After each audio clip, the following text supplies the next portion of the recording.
कोई ऐसी गलती मत कर देना कि जो आपस में बंटे। याद रखना, बटे तो कटे, ये कभी नहीं होने देना है। हरियाणा चुनाव में शुरू हुआ बटेंगे तो कटेंगे वाला योगी का नारा अब तो हर मंच से सुनाई देने लगा। यहाँ तक कि जब योगी आदित्यनाथ महाराष्ट्र में बीजेपी और सहयोगी दलों के चुनाव प्रचार के लिए पहुंचे तो यहाँ भी हथियार वही वाला इस्तेमाल किया। जिन जिन रैलियों में योगी चुनाव प्रचार के लिए गए, मंच से बटेंगे तो कटेंगे का नारा जरूर बुलंद किया। छत्रपति शिवाजी महाराज जिस एकजुटता का प्रदर्शन करके हिंदवी साम्राज्य की स्थापना किए थे, आज उसी का आह्वान करने के लिए, उन्हीं से प्रेरणा लेकर के मैं बार बार आपसे कहता हूं कि बंटिए मत।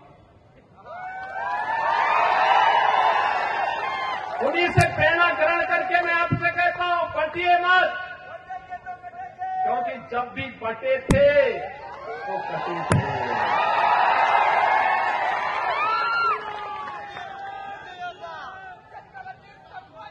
एक है तो नेक है,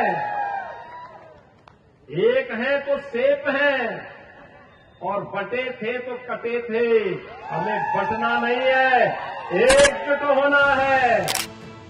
ये सिर्फ एक सभा की बात नहीं, यूपी के सीएम योगी आदित्यनाथ जहां जहां भी गए, जिस मंच पर भी गए, बटेंगे तो कटेंगे वाले नारे की गूंज जरूर सुनाई दी। कोई ऐसी गलती मत कर देना कि जो आपस में बंटे।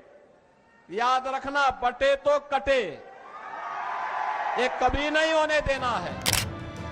योगी के पहुंचने से बहुत पहले ही योगी का ये नारा महाराष्ट्र पहुंच चुका था। महाराष्ट्र के कई इलाकों में बटेंगे तो कटेंगे वाले पोस्टर लगाए गए।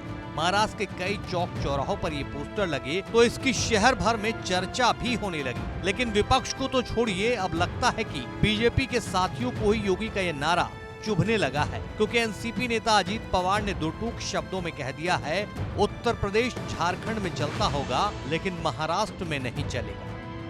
महाराष्ट्र विधानसभा चुनाव के बीच एनसीपी के वरिष्ठ नेता अजीत पवार ने कहा कि बीजेपी का बटेंगे तो कटेंगे का नारा यहाँ नहीं चलेगा। महाराष्ट्र छत्रपति शिवाजी, राजश्री शाहू महाराज और महात्मा फूले का राज्य है, जहाँ सांप्रदायिक सौहार्द प्राथमिकता है। एक निजी चैनल को दिए इंटरव्यू में भी अजीत पवार ने साफ साफ कह दिया, मैं इस नारे का समर्थन नहीं करता, ये महाराष्ट्र में काम नहीं करेगा। हम महायुति में एक साथ काम कर रहे हैं, लेकिन हमारी पार्टियों की विचारधारा अलग अलग है। हो सकता है कि दूसरे राज्यों में ये सब चलता हो, लेकिन महाराष्ट्र में ये काम नहीं करता। महाराष्ट्र की राजनीति और संस्कृति अलग है।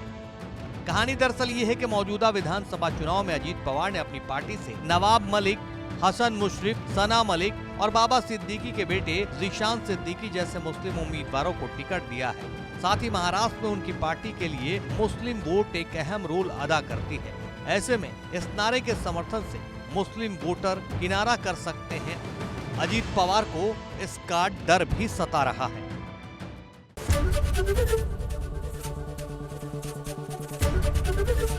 एबीपी गंगा, खबर आपकी, जुबान आपकी।